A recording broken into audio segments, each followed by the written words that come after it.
സംസ്ഥാനത്ത് തിങ്കളാഴ്ച വരെ മഴ തുടരും. 30 മുതൽ 40 കിലോമീറ്റർ വരെ വേഗതയിൽ ശക്തമായ കാറ്റിനും ഒറ്റപ്പെട്ട ഇടങ്ങളിൽ ഇടിമിന്നലോട് കൂടിയ മഴയ്ക്കും സാധ്യതയെന്ന് കേന്ദ്ര കാലാവസ്ഥാ വകുപ്പ് മുന്നറിയിപ്പ് നൽകി. ഉച്ചയ്ക്ക് 2 മണി മുതൽ രാത്രി 10 വരെയുള്ള സമയത്താണ് ഇടിമിന്നലിനുള്ള സാധ്യത കൂടുതൽ. ഈ സമയത്ത് കൂടുതൽ ജാഗ്രത പുലർത്തണം. ഈ സാഹചര്യത്തിൽ സംസ്ഥാന ദുരന്ത നിവാരണ അതോറിറ്റി പൊതുജനങ്ങൾക്കായി ജാഗ്രതാ നിർദ്ദേശങ്ങൾ പുറത്തിറക്കി. ശക്തമായ കാറ്റിൽ മരങ്ങൾ കടപുഴകിയും ചില്ലകൾ ഒടിഞ്ഞും വീണ് അപകടങ്ങൾ ഉണ്ടാവാൻ സാധ്യതയുണ്ട്. കാറ്റും മഴയും ഉണ്ടാകുമ്പോൾ ഒരു കാരണവശാലും മരങ്ങളുടെ ചുവട്ടിൽ നിൽക്കാൻ പാടില്ല. മരച്ചുവട്ടിൽ വാഹനങ്ങൾ പാർക്ക് ചെയ്യരുത്. വീട്ടുവളപ്പിലെ മരങ്ങളുടെ അപകടകരമായ രീതിയിലുള്ള ചില്ലകൾ വെട്ടിയൊതുക്കണം. അപകടകരമായ അവസ്ഥയിലുള്ള മരങ്ങൾ പൊതുയിടങ്ങളിൽ ശ്രദ്ധയിൽപ്പെട്ടാൽ ബന്ധപ്പെട്ട തദ്ദേശ സ്ഥാപനങ്ങളെ അറിയിക്കണം.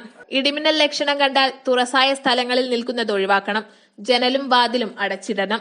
ഗൃഹോപകരണങ്ങളുടെ വൈദ്യുതി ബന്ധം വിച്ഛേദിക്കണം. വൈദ്യുതി ഉപകരണങ്ങളുമായുള്ള സാമീപ്യം ഒഴിവാക്കണം. ജലാശയത്തിൽ മീൻ പിടിക്കാനും കുളിക്കാനും ഇറങ്ങരുത്.